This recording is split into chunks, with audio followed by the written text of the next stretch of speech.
So this is a screen that we're going to be met with when we first start the vehicle up. We've got our navigation or our map settings there. We've also got our currently playing station. If we've got our phone plugged in, it's whatever song's currently going on here. And then we can also add a phone here, we can add a phone here, and a few other places. This button here is going to be for our heated steering wheel. The nice thing about the titanium is that it does have a heated steering wheel standard, which is really, really comfortable, especially during those cold winter months.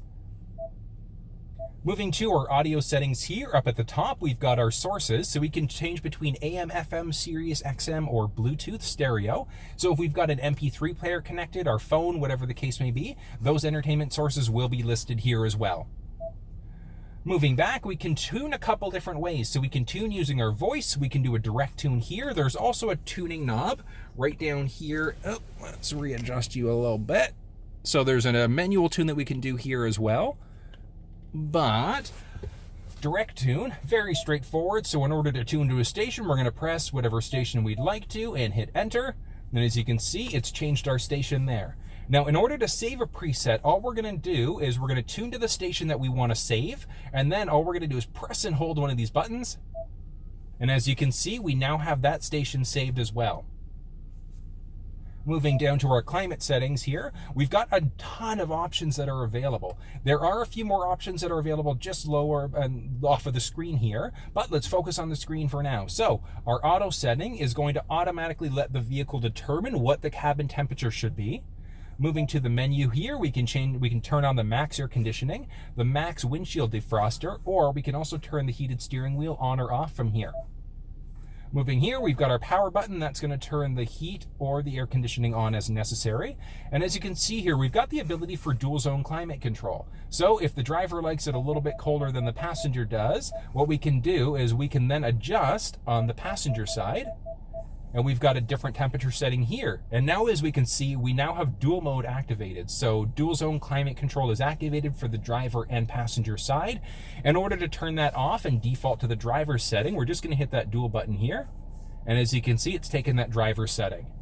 Moving down a little bit, we've got our, where is the fan going to be blowing to? So we've got to the windshield, to our face, and to our feet. This is going to control the intensity of the fan. And then moving down here, so we've got our air circulation button. So when this button is off, what's going to happen is the vehicle is going to be pulling air from outside. It's a little bit harder on the air compressor in order for that to work, but it does make things a little bit cooler. In comparison, if we have this circulation button going on, it's going to circulate the air that's currently in the cabin. Looking here, we've got our rear windshield defroster, and then we can turn the air conditioning on from here. In order to be able to hook a phone up to the vehicle, all we're going to do is press this phone button here and add a phone. Search for your vehicle on your device and select it once it is found. Now we're going to go into our phone and make sure that our Bluetooth is turned on. And we're just going to give that a second here. As you can see, we've got Forward Edge appearing here. Confirm that the pin displayed on Sync matches the pin displayed on your device. Yes, that's correct. And we're going to safety, allow. Please stay alert to changing road conditions and use Sync's voice-activated features while your vehicle is in motion.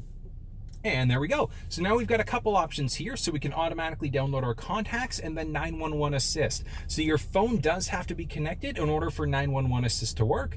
Just going to hit finish there, and then as you can see, we've got recent calls, contacts, my iPhone. We can change the phone, do not disturb mode. So we've got a lot of options here.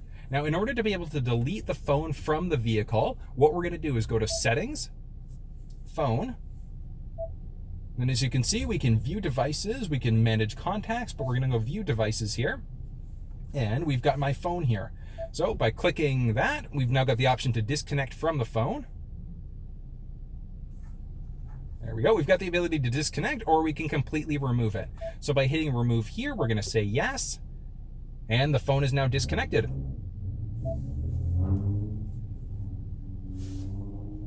Next up, moving into our navigation settings. So we've got a couple options here. Jumping into search, we can view history. So if we've already searched for devices, if we've already searched for locations, the locations that we've already been are going to show up in our history here. We can set up our home or work addresses here.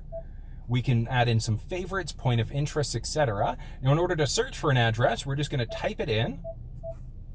And give it a few seconds in between as you type, because it's automatically going to update as we go here. Once you've found the address you want to go, you're simply going to select it. And you're just going to hit the start button. Obey traffic laws, be alert, and use voice commands while driving. Please proceed to the highlighted route, and then the route guidance will start. So very straightforward here. In order to be able to cancel the route out that we're taking, all we're going to do is press this X button at the top and cancel route, yes. Moving up, let's hit the control button here and jump into our menu. We've got a couple different options for the screen view. Big one to focus on here is going to be our navigation settings. So we've got our map preferences, route preferences, and our navigation. Jumping into map preferences, we can add in point of interest icons. That would be things like Starbucks, Tim Hortons, gas stations, etc.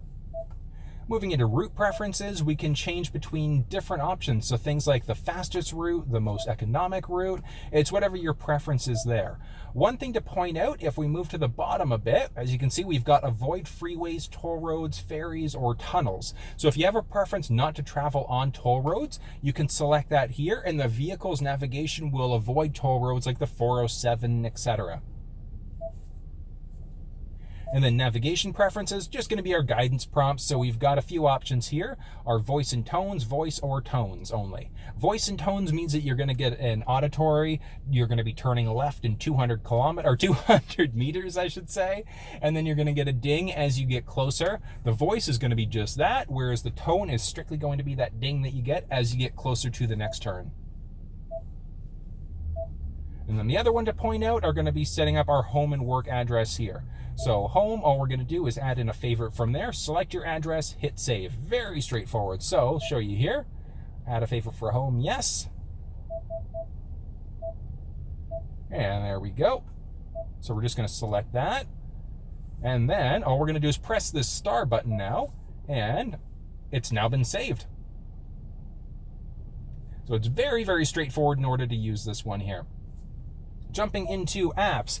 Apps really only work when our phone's connected, so it does tie into the mobile apps section of it as well.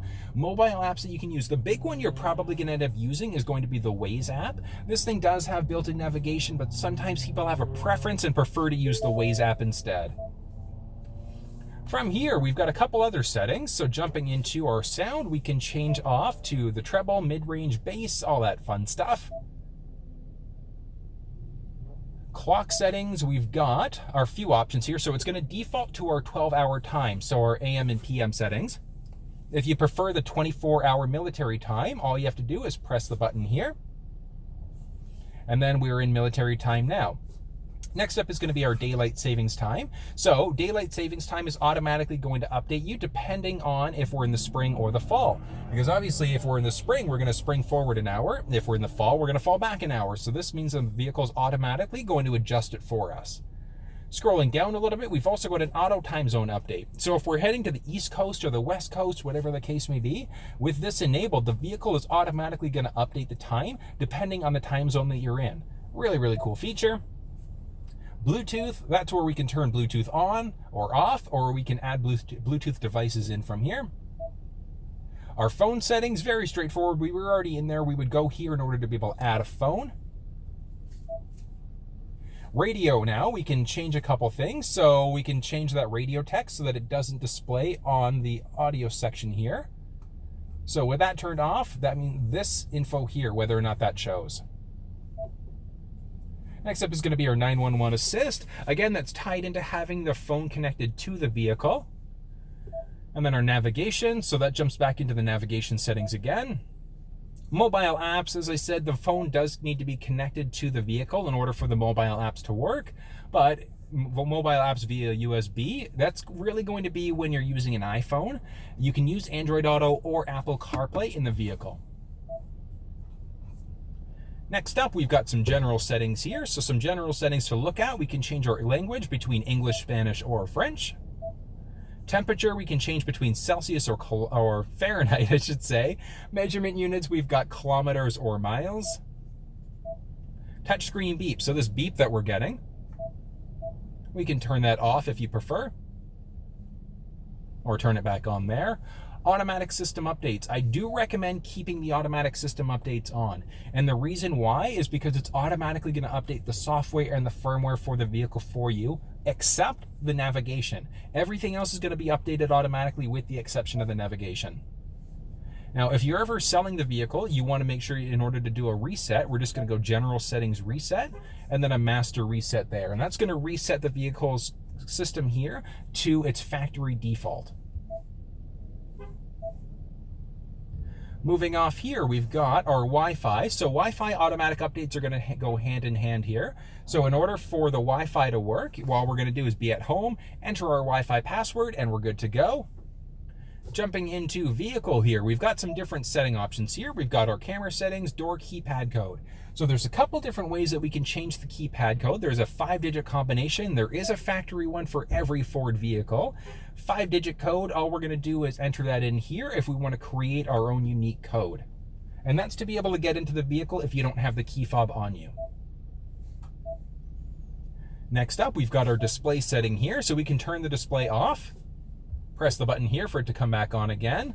Background, we can change that. And the other one is going to be our mode here. So auto, we've got day and nighttime mode. So we're currently in our daytime mode here. But if you prefer the nighttime mode, we can select that. It takes a second for it to update. And as you can see, we've got our nighttime mode here. I'm personally a bigger fan of the nighttime mode. I think it looks pretty damn sharp, but it's your own personal preference there. You can keep it in the auto mode and it's automatically going to flip you between the day and the nighttime mode. Next up is going to be our voice control settings here. So we've got 3 different options. Our advanced mode is going to give us different prompts as we go through navigating the vehicle. So let's turn off the advanced mode. I'm going to change the radio station and I want you to listen to this for a second. Tune to 99.9. Tuning to FM 99.9. So as you can see there, we got a little message as we went, as we changed the station. So if we turn the advanced mode on and we press that navigation button again, or the voice command button, I should say, tune to 94.9. Now it's changed the station for us and it hasn't given us that confirmation that it's changing the station. The same idea with a phone confirmation. If we're making a phone call, we get a confirmation whether or not we want to call that person. And then our voice command list is going to be this list here. So this is going to be our voice command list. So if you prefer not to have that list up, all you have to do is turn it off here. Next up is going to be our valet mode. So valet mode essentially locks the screen out so that people can't play around with it. Very, very useful if you ever have a valet park your vehicle, because if you have your phone connected, they technically can go through your text messages and contacts and things like that. So do we wish to continue? Yes. All we're going to do is enter a 4-digit combination. Very difficult. 1111 and 1111 and done. And then as you can see there, the system is now locked out. So we can press the screen all we want to. We can't actually access anything now because valet mode is enabled. In order to turn valet mode off, all we're going to do is same thing. So 1111 and press done. And it's unlocked the screen for us there. Last up is going to be our ambient light. Now we're obviously in the daytime right now, so you can't see the ambient light in the cup holders, but it's in the cup holders and in a few other strategic places in the vehicle. We can select whatever our color preference is from there, as well as the intensity of the light. And that's going to be the Sync3 screen in a nutshell.